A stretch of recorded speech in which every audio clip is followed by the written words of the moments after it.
오브라에 있더라. 아멘.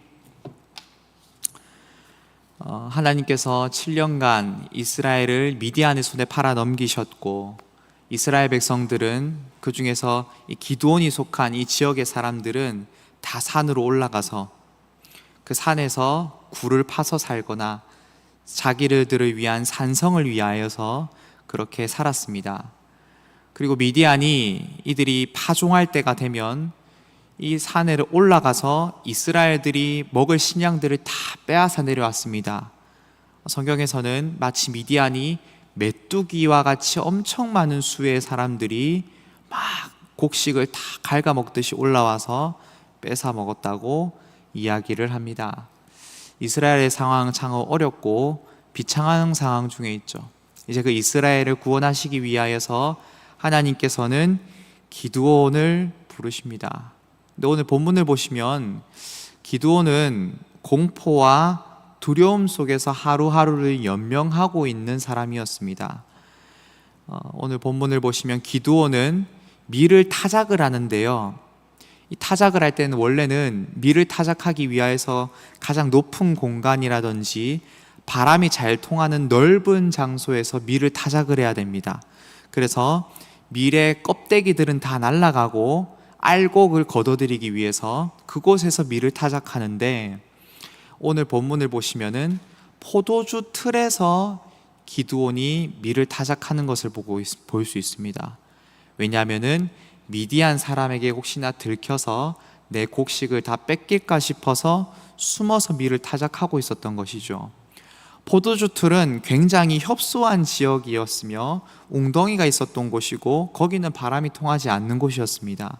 포도주를 밟아 그곳에서 포도주를 짜야 됐던 곳이기 때문에, 그런데 그 좁은 공간에서 이제 자기의 곡식과 하루하루 먹을 식량을 스스로 공급하기 위해서 그렇게 연명하고 있는 기드온의 연약하고도 안타깝고도 비참한 모습을 성경이 그리고 있죠. 그런 기드온에게 하나님께서는 찾아가셔서 기드온에게 이렇게 말씀하십니다. 큰 용사여, 큰 용사여. 여러분, 기드온은 우리가 기드온과 300용사라고 해서 굉장히 유명한 용사라고 알고 있지만, 그리고 하나님께서는 그를 큰 용사로 불러주셨지만, 사실은 기드온의 이 오늘 현실적인 모습을 봤을 때 전혀 용사라는 모습은 보이지가 않고, 오히려 겁쟁이 기드온이라고 하는 것이 더 그의 현실에는 맞는 모습이었습니다. 여러분, 하나님께서는 기드온을 부르실 때 그의 자질이 충분해서, 아니면은 그가 능력과 조건을 갖춰서 그래서 큰 용사여라고 불러주신 것이 아닙니다. 하나님께서 기드온을 부르실 때 큰 용사여라고 하신 것은 여러분 어떤 의미가 함축되어 있냐면, 내가 너를 큰 용사로 만들고야 말겠다라는 하나님의 강력한 의지가 담겨 있는 것을 우리는 이해해야 합니다. 여러분, 성경에서 하나님께서 많은 인물들을 부르십니다. 모세를 부르실 때도 그랬고, 여호수아를 부르실 때도 그랬고, 또 지금 오늘의 본문에 기드온을 부르실 때도 그랬고, 예레미야를 부르실 때도 그렇고, 많은 경우 하나님께서 신앙의 인물들을 불러나가실 때, 큰 용사라고 생각하는 그 많은 위인들을 부르실 때 그들의 능력과 자질은 갖춰져 있지 않습니다. 오히려 연약했고 겁쟁이라 해야 마땅한 모습이었죠. 사사기에 나와 있는 많은 사사들도 그러했습니다. 사사기에는 사사를 부르는 여러 가정들이 나타나지는 않지만, 왼손잡이 에훗이라든지, 아니면 소 모는 막대기로 소를 끄는 삼갈이라든지, 아니면 여성 드보라, 그리고 군대 장관이었던 바락, 모든 사람들은 사실은 겁쟁이나 연약한 사람에 더 맞는 사람이었습니다. 그러나 하나님께서 큰 용사여라고 하신 것은 너가 큰 용사가 아닐지라도 내가 너와 함께 있다면 너는 큰 용사가 될 수 있다. 되고야 말 것이다. 내가 그렇게 만들 것이다. 하나님께서는 자신의 의지와 확고한 의지와 계획을 가지고 기드온을 부르고 계신 것입니다. 성도 여러분, 하나님께서 우리를 부르실 때에는 우리의 조건과 모습을 보고 부르셨던 것이 아닙니다. 그리고 지금도 마찬가지로 우리를 부르실 때에 너는 나의 신부고 너는 나의 자녀며 너는 세상의 소금과 빛이며 너는 그리스도 예수의 좋은 군사다. 여러 가지 하나님께서는 우리를 부르심의 그런 여러 가지 이름들이 있습니다. 그때 하나님께서는 우리를 부르시는 것은 하고야 말겠다는 확고한 의지와 완전한 계획을 가지고 우리를 부르시는 것입니다. 우리가 지금 맡고 있는 여러 가지 직책과 직무들도 있을 것이며 여러 가지 모양들 그리고 직분들이 있을 것입니다. 교회와 세상과 가정에서 주어진 하나님의 그 삶의 자리들이 있습니다. 그 모양은 다 다르지만 여러분, 하나님께서 부르셨습니다. 하나님께서 기드온을 큰 용사여라고 부르셨다면 그것은 계획이 있으신 것이고 그에 맞는 일을 감당케 하시는 것입니다.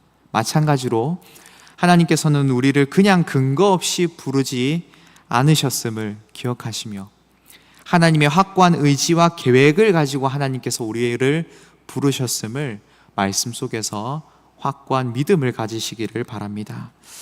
14절에 보시면 하나님께서는 기드온에게 또 이렇게 말씀하십니다.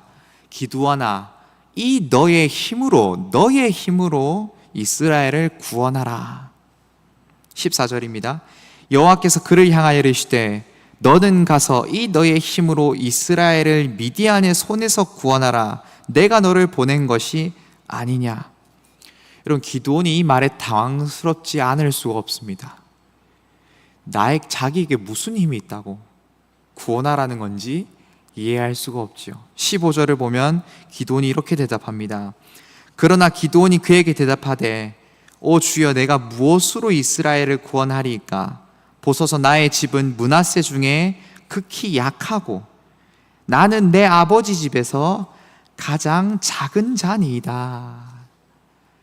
우리 집은 가장 극히 약하고 내 집에서 나는 가장 작은 자입니다. 여러분, 사람은 자신의 자질이나 힘이나 능력을 계속해서 확인하려고 하고 내 자질에 맞는 일과 이 일을 했을 때에 이것이 과연 내 자질과 내 힘이 있는가를 계속해서 확인하죠.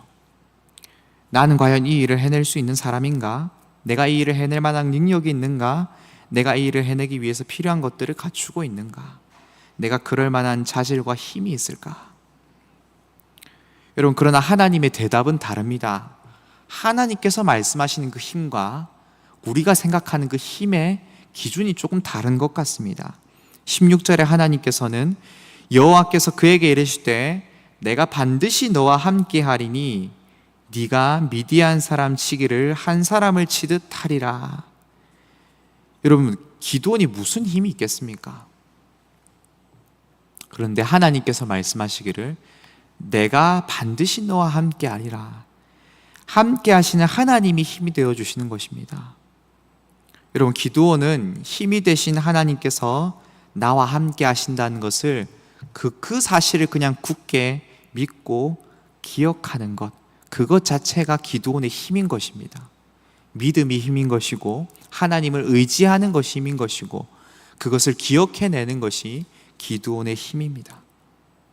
미디안의 그 철청병력 같은 그런 엄청난 그 수의 메뚜기와 같은 그 군대의 수를 보더라도 하나님이 함께 하신다는 것을 믿는 것이 힘.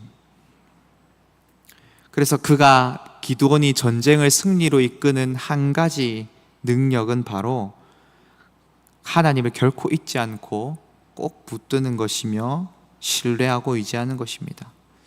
성도 여러분, 우리가 오늘 기도하러 나왔습니다. 기도의 시간이라는 것은 하나님이 여전히 나와 함께 하신다는 것을 확인하는 시간입니다. 그리고 하나님께서 나를 지금 이 자리로 보내셨음을 기억하는 시간입니다. 하나님께서 선포하신 그 말씀 속에서, 그 복음 속에서 답을 찾고 그 복음을 되뇌이며 하나님이 나를 부르시고 나와 함께 하신다는 것을 기억하고 발견하며 확인하는 시간, 그리고 기도의 시간은 그런 하나님과 함께 걷는 시간이죠.